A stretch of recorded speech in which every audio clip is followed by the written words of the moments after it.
Here I have Thomson T13P, and today I'm going to show you how to wipe cache from this device. So firstly you have to turn it off by holding down power key, then tap power off, and after it turns off completely, what you'll have to do is to hold down combination of keys power key plus volume up at the same time for a couple of seconds. So let's get it. And after the screen turns on and you can see Thomson logo appeared, you have to release power key and keep holding only volume up.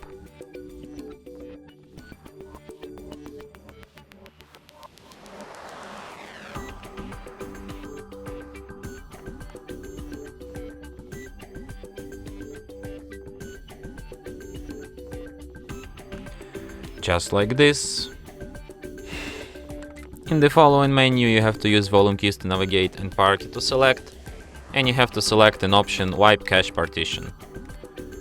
Then confirm it by selecting Yes, and after you see the message Cache Wipe Complete, select the first option Reboot System Now, and device will be restarted, just as usual. And that's it. Thanks for watching. If you find this tutorial useful, don't forget to hit that like button and subscribe to our channel.